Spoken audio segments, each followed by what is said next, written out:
So, good morning guys, no. Natay mga bagong bottle cap collection diri guys. Sa ato ang museo ng kahapon, no. Ug kaning vintage na ano guys, laaning salamin, no. Guba niyan salamin. Luma na siya. Preserve yap na to ni guys diri sa ato ang museo sa balay, no, ng mga bote ng kahapon.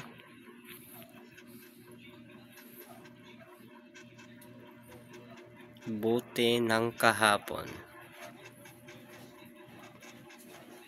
Nadiri ato ang vintage bottle pine cup guys, no. Vintage bottle pine cup.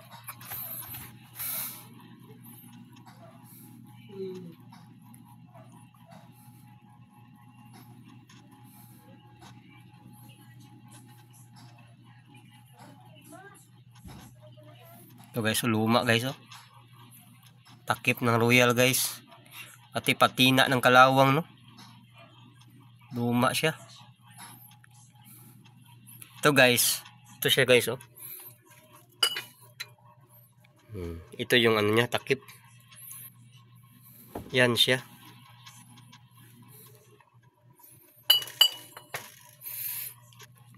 Ito naman si Sprite. Ito siya.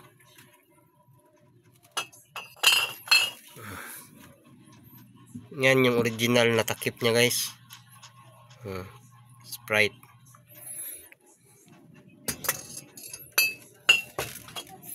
Tapos itong iba, wala pa tayo nito. Hanapin pa natin yung buti nito guys, no. At mapalad tayo kung mahanap natin. Coca-Cola.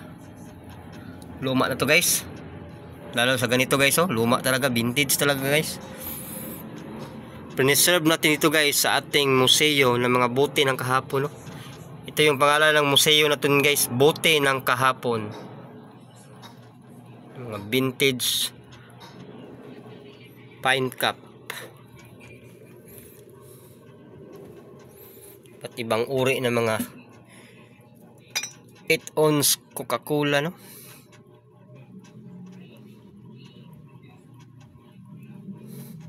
Hindi na siya pwede inumin kasi pwede kang poison. Pwede kang mahilo. Sigurado ikamatay mo, no, kung iinumin mo yun. Saka itong vintage na 8 ounce din, kulay red, no.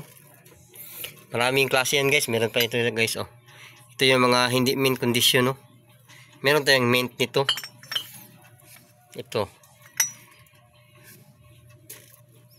Ito yung mint natin guys. Ito yung mint condition natin na preserve talaga ang kanyang label, no. Ito yung tawag nating guys, applied color label, no. 1995 yan guys, no. Ito yung applied color label na tawag niyan. At ito naman, ito yung paper label, no. Ito yung paper label. Syuktong Manila, no. Na 1852. Luma siya. Wala siyang groove sa ilalim. Ito yung paper label guys. Kung po. Wala na rin yan. Ito yung applied color label, no. Yung hindi talaga tatanggal kasi applied color label. Except kung gaganyanin mo yan ng mga scratcher, no. Ng mga screener. Tatanggal talaga yan. Pero yung lumang range guys, oh. Luma. May kalawang pa siya. Fruit soda, iba-ibang uri ng fruit soda, merinda. Akala nyo makaparehas lang silang dalawa pero iba yan. Sa bote pa lang guys, ibang-iba na guys. Bungad pa lang ng bote guys, oh. Tingnan nyo guys, ha. Sa forma pa lang sa bote, iba na. Iba na siya, no. Ito pinatwist siya. Pinatwist ang kanyang bote, no. Merinda. Parehas lang to 37 ml pero iba yung kanyang design, no. Ito green lang at saka puti.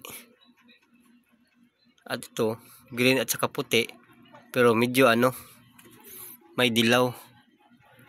May dilaw siya dito, yung orange na ano, napiga. Ano, na-preserve natin, no. Importante kasi dito guys, yung ECL niya, no. Tulad dito yung ano, applied color label niya, hindi kupas.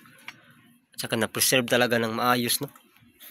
Itong fruit soda, oh, gaya nito, na-preserve din natin. Merong mga date yan guys kung kailan ginawa, no. Property of RC. So RC to guys, ginawa RC na company, no.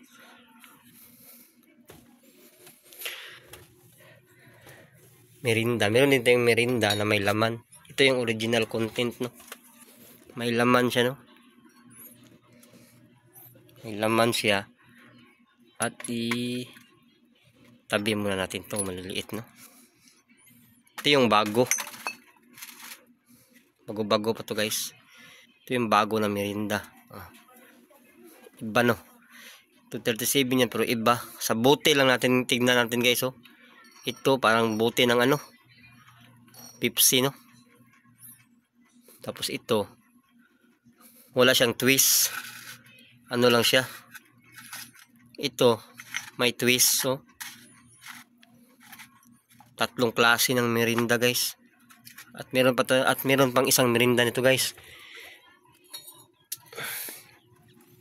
Iba ang kanyang logo din, oh.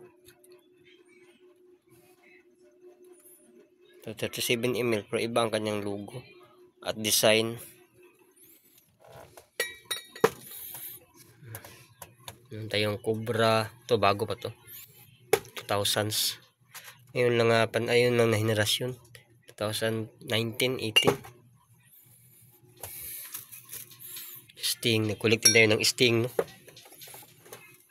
Malay natin biglang mawala din yan. At least meron tayong na-save, no. Meron tayong naisalba ng ano. Dahan-dahan lang, huwag mabasag sana. Hirap nitong hanapin yung iba pag mabasag. Meron tayong juicy lemon, no. Meron din tayong juicy lemon na maliit. Kompleto yan guys.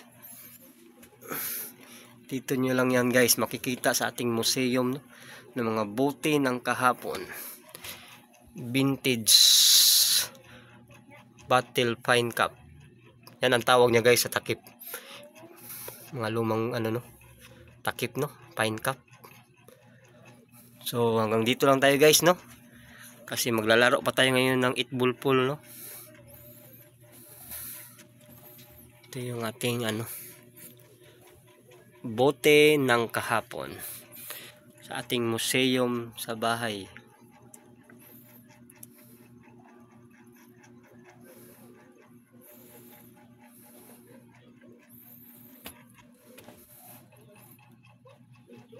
Thank you so much. Please subscribe.